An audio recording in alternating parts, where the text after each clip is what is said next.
주여 나는 외롭고 괴로우니 내게 돌이키사 나에게 은혜를 베푸소서.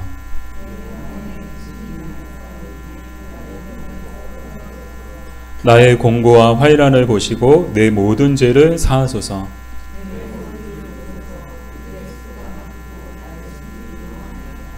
내 영혼을 지켜 나를 구원하소서. 내가 죽게 피하오니 수치를 당하지 않게 하소서.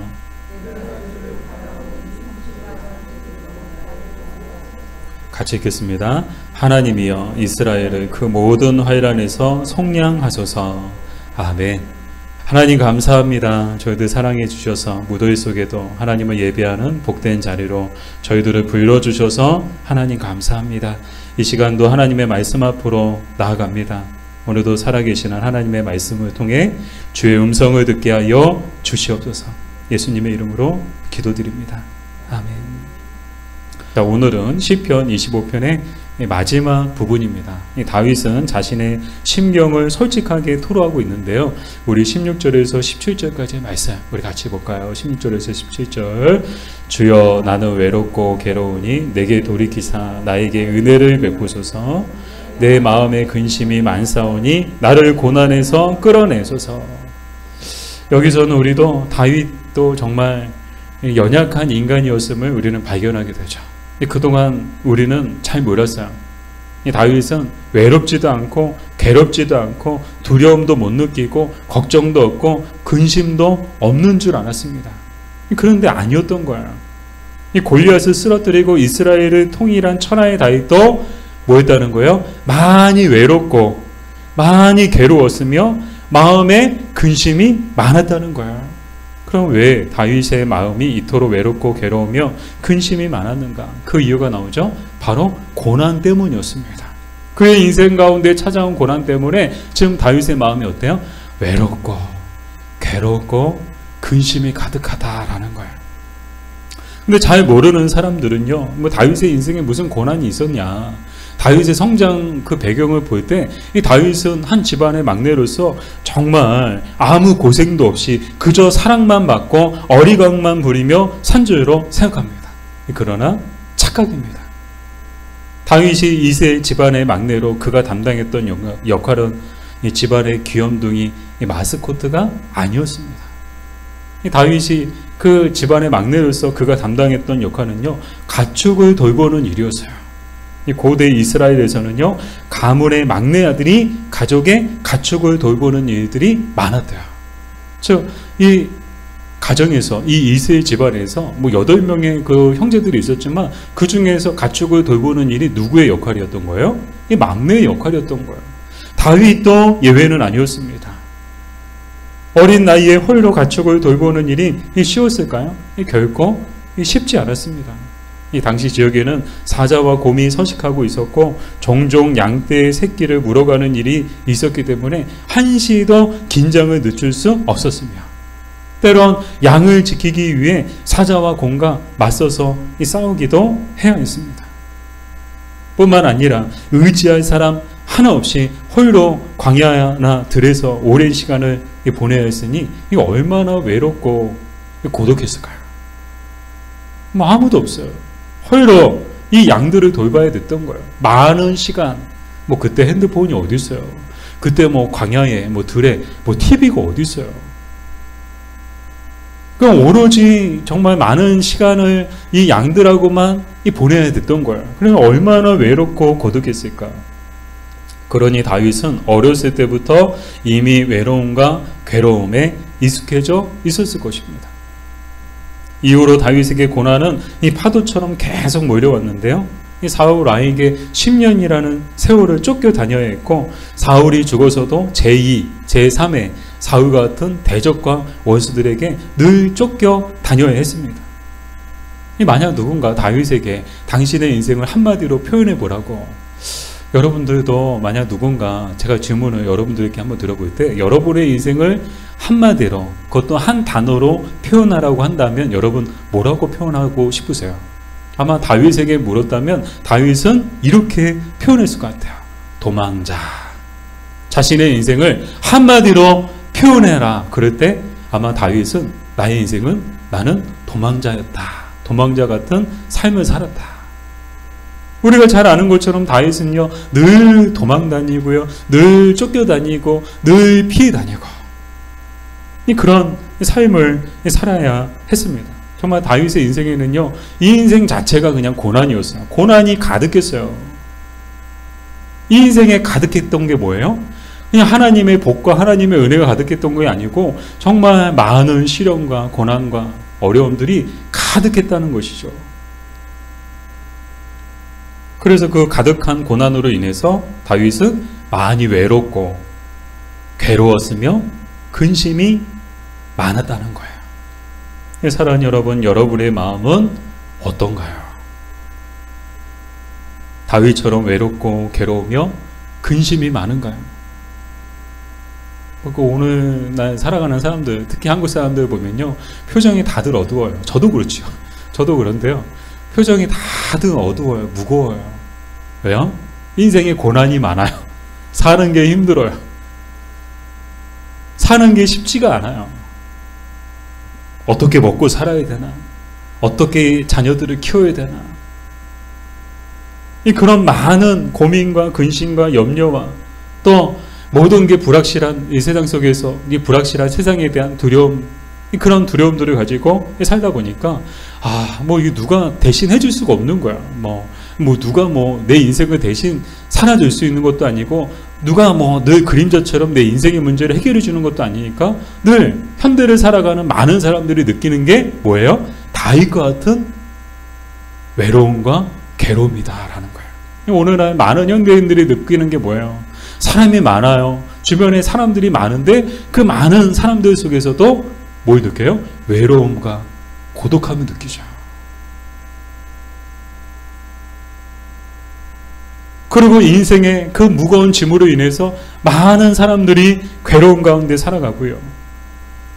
수많은 근심 속에 살아갑니다. 우리도 그렇다면 그 이유는 간단하죠. 우리 인생에도 고난이 많기 때문이에요. 우리 인생의 파도처럼 밀려오는 고난으로 인해 우리도 때로는 외롭고 괴로우며 근심에 쌓일 때가 있습니다. 그러나 오늘 다윗을 보면서 외로울 수 있고 괴로울 수 있고 근심에 쌓일 때도 있지만 그게 잘못된 게 아니구나.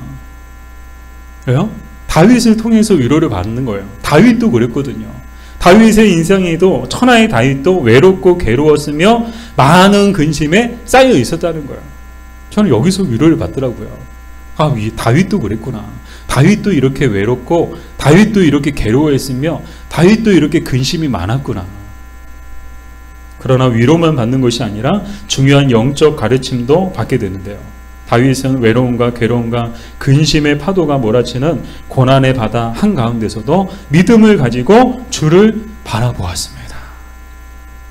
이게 다윗이 우리에게 주는 영적 교훈이자 도전이에요.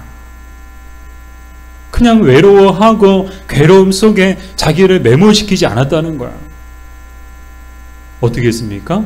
막 외로움이 몰려오고 고난이 몰려오고 괴로움이 막 몰려올 때 다윗은 항상 어떻게 했어요? 항상 고개를 들어서 얼굴을 들고 주님을 바라본 줄 믿습니다. 근데 어떤 믿음을 가지고 바라봤는가? 이 고난이 가득하고 외로움과 괴로움이 가득하고 근심이 가득하지만 그럼에도 하나님을 바라볼 때 하나님이 나를 이 고난 가운데서 건져주실 것이다 라는 그런 확실한 믿음을 가지고 이 다윗은 하나님을 바라봤던 것입니다. 사랑하는 여러분, 우리에게도 이런 믿음이 있어야 합니다. 이 믿음이란 다른 게 아니에요. 믿음이 있네 없네.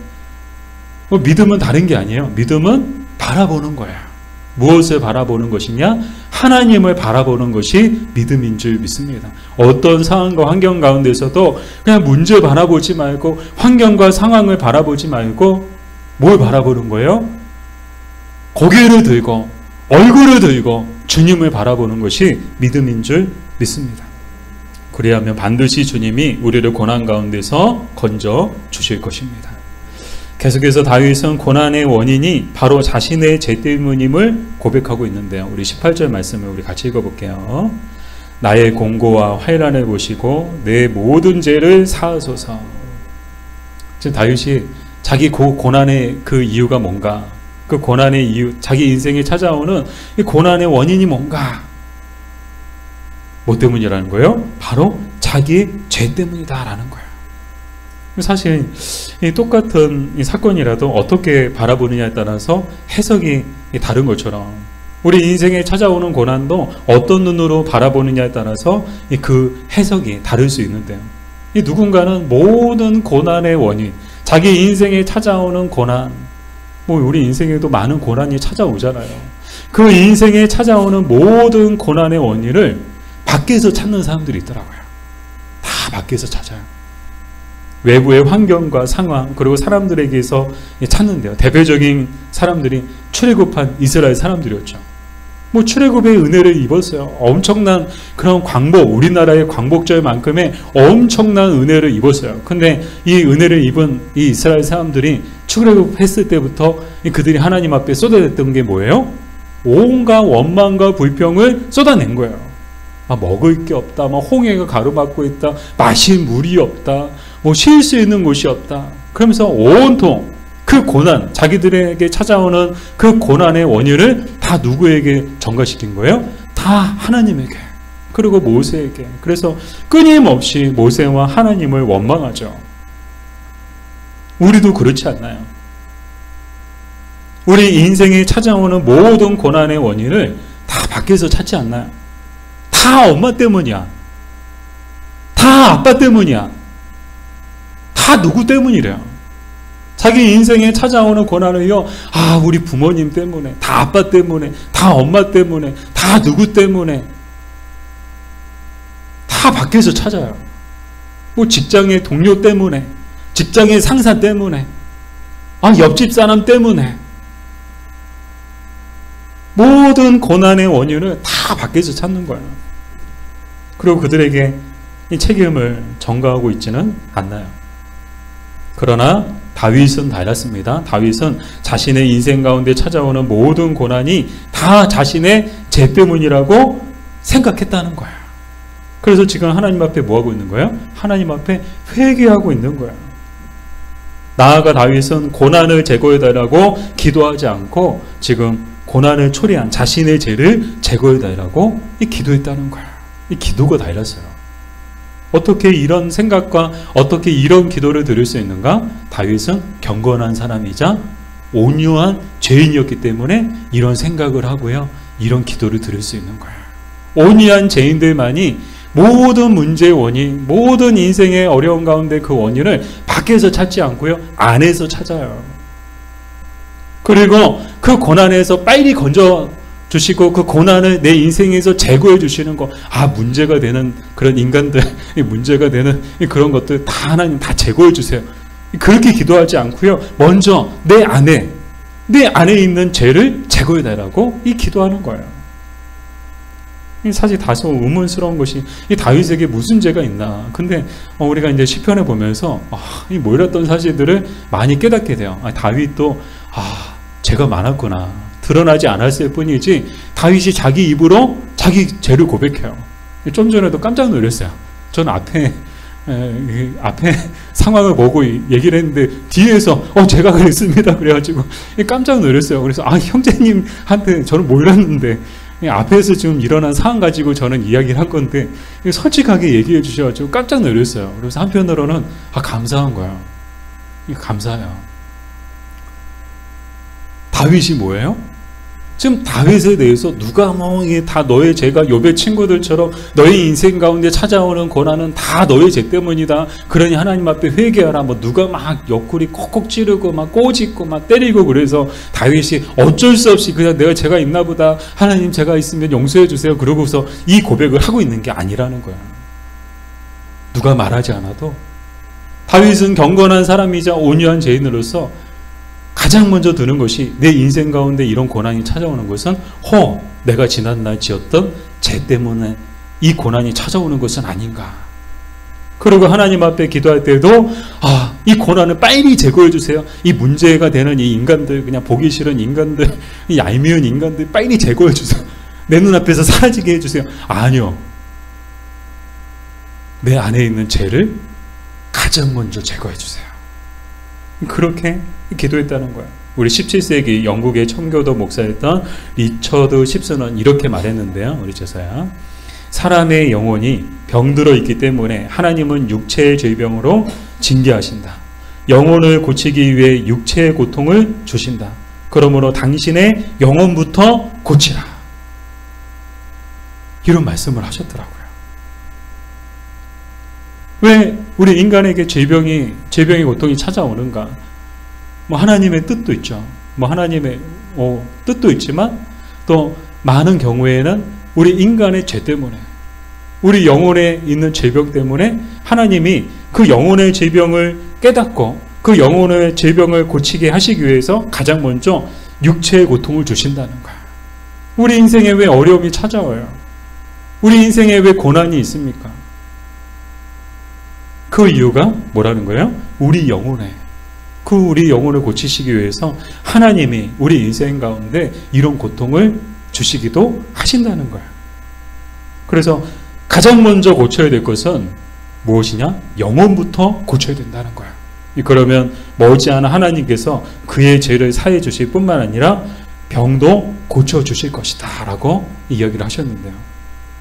다윗도 그랬습니다. 고난을 제거해달라고 기도하지 않고 고난을 초래한 자신의 죄를 제거해달라고 기도했던 이유가 바로 이것 때문이에요. 내 인생 가운데 왜 이런 고난이 찾아왔는가? 내 인생에 왜 이런 고난이 있는가? 그것은 나의 죄 때문일 수 있구나. 그래서 그 죄를 가장 먼저 하나님께서 제거해 주시기를 다윗이 기도했던 것입니다. 이것을 확증해주는 사건이 우리 신약에도 나오는데 우리 마가복음 2장 5절 말씀인데요. 마가복음 2장 5절 같이 읽겠습니다. 예수께서 그들의 믿음을 보시고 중풍병자에게 이르시되 작은 자야 내 죄 사함을 받았느니라 하시니. 아멘. 자, 유명한 사건이죠. 중풍병자가 예수님에게 고침받는 사건인데 이 중풍병자보다 더 위대한 사람들이 누구예요? 이 중풍병자를 들것에 실어가지고 왔던 사람들이야. 막 예수님 앞에 나가면 그 당시는 뭐 어떤 질병에 걸렸든 어떤 병에 걸렸든 다 고침받고 심지어 죽은 사람도 살아나는 그런 노열한 역사가 일어났었잖아요. 그러니까 이제 사람들이 어떻게 합니까? 이 중풍병자를 아끼고 이 중풍병자를 긍휼히 여기고 이 중풍병자를 사랑하는 사람들이 이 중풍병자의 를 딱 들것에 실어가지고 예수님께 갔는데 사람이 너무 많이 있으니까 집 안으로 들어갈 수가 없는 거예요. 예수님이 보이지 않는 거예요. 아니 예수님을 만나야 이 병자가 고침을 받는데 예수님을 만날 수가 없으니까 그들이 생각해낸 게 뭐예요? 지붕을 뜯은 거예요. 지붕을 뜯고 어떻게 해요? 이 중풍병자를 예수님 앞으로 딱 내린 거야. 마치 그냥 엘리베이터 내려오듯이 쫙 내려온 거야. 그랬더니 예수님께서 이 병자를 보시고 가장 먼저 하신 말씀이 뭔가 하면 내 죄 사함을 받았다. 그러고 나서 하신 말씀이 일어나 내 상을 가지고 집으로 가라. 여러분 순서가 바뀐 건 아니에요? 병자가 왔어요. 이 병원에 갔어요. 저도 요즘에 좀 이렇게 좀 속이 안 좋아가지고 병원에 다니고 있는데 병원에 가면 가장 먼저 이렇게 막 뭐 이렇게 의사분들이 보시고 이제 뭐 이렇게 뭐 병부터 고쳐주려고 하지 뭐 이렇게 뭐 그동안 잘 지내셨어요? 뭐 이렇게 마음은 좀 어떠세요? 뭐 영혼은 좀 어떠세요? 그렇게 물어보는 사람 없어요. 뭐 죄 지은 거 있으세요? 내 죄를 사하노라. 그러고서 이 병을 고쳐주시는 의사는 없어요. 근데 예수님은 어떻게 하세요? 순서가 바뀐 건 아니에요? 이 병자가 왔으면 병부터 고쳐주시고, 쟤는 나중에 사해 주셔도 되고, 안 사해 주셔도 되고, 지금 병자의 관심은, 최고의 관심은 뭐예요? 병에서 고침받는 거. 병 낫는 게 최고의 관심사잖아요. 근데 예수님은요, 가장 먼저 하신 게 뭐예요? 이 죄 사함을 주시는 그런 일을 먼저 하시고 그 다음에 일어나 내 상을 가지고 가라고 말씀하시는 그런 모습을 보게 되는데 왜 그러셨는가? 이는 병을 고치는 것보다 더 중요하고 시급한 것은 영혼의 병, 죄의 용서함을 받는 것이기 때문이었습니다. 우리 눈을 뜨고 앞을 보세요. 여러분 눈을 뜨고 앞을 보세요. 네, 눈을 뜨고 앞을 보세요. 지금 예수님께서 이 중풍병자를 보실 때 이 중풍병자에게 중요한 게 뭐예요? 병 고침 받는 게 중요한 게 아닌 거예요. 지금 이 중풍병자에게 중요한 건 뭔가 하면요, 영혼의 병을, 그 영혼의 제사함을 받는 게 이 중풍병자에게 가장 중요하거든요. 왜냐하면요, 웬만한 병은 의사들도 고칠 수 있습니다. 그러나 영혼의 병을 고치고 죄 용서하는 것은 오직 주님만이 하실 수 있기 때문입니다. 뿐만 아니라 이 인생 그 영혼에 구원하는 일은요, 세상의 의사들, 세상에 돈 있고 권세 있고 힘 있는 사람들이 할 수 없어요. 그 영혼을 구원하는 것은요, 오직 예수님만이 하실 수 있기 때문에 예수님께서 가장 먼저 말씀하신 게 뭐예요? 내 죄사함을 받았다. 영혼 구원부터 해주신 거예요. 영혼 구원이 가장 중요하기 때문에 예수님이 이 땅에 오신 이유는요, 그냥 병든 사람들 고쳐주려고 오신 게 아니에요.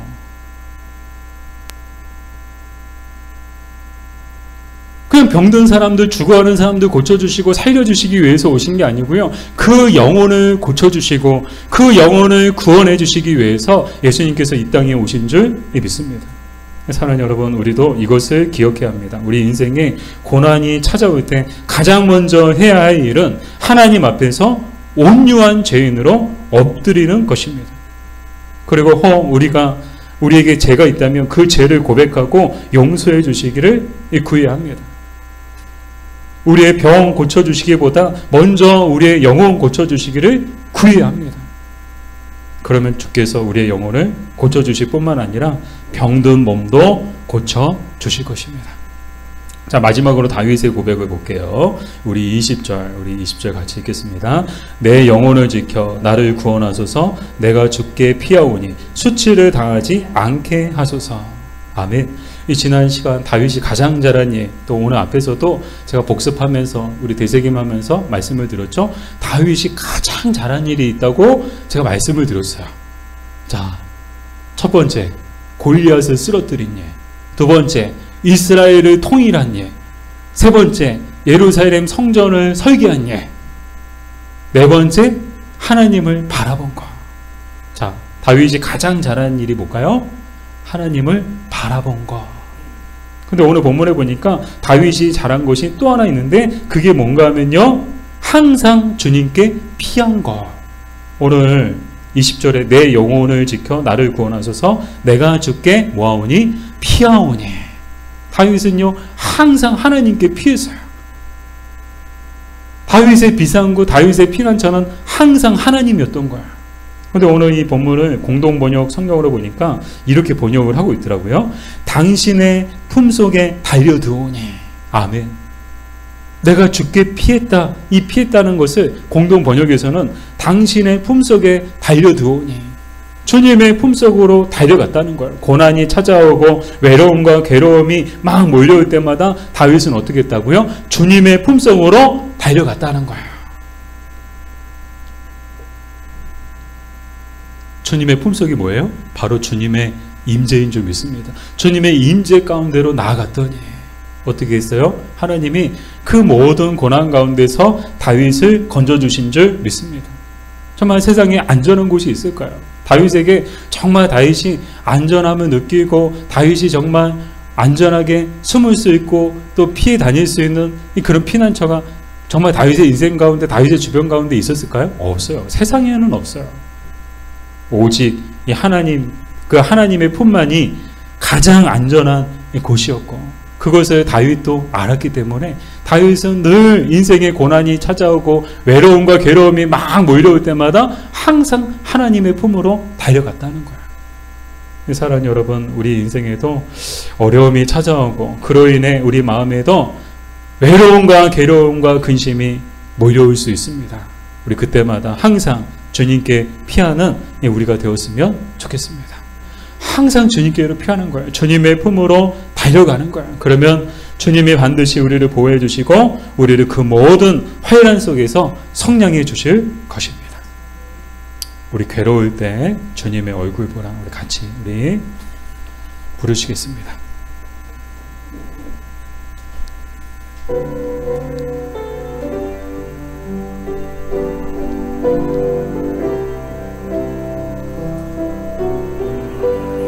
괴로울 때 주님의 얼굴 보라. 괴로울 때 주님의 얼굴 보라. 평화의 주님 바라보아라. 바라보아라. 세상에서 지달린 친구들아, 위로의 주님 바라보아. 눈을 들어 주를 보라. 주를 보라. 내 모든 염려 주께 맡겨라. 슬플 때에 주님의 얼굴 보라. 사랑의 주님, 힘이 없고 내 마음 연약할 때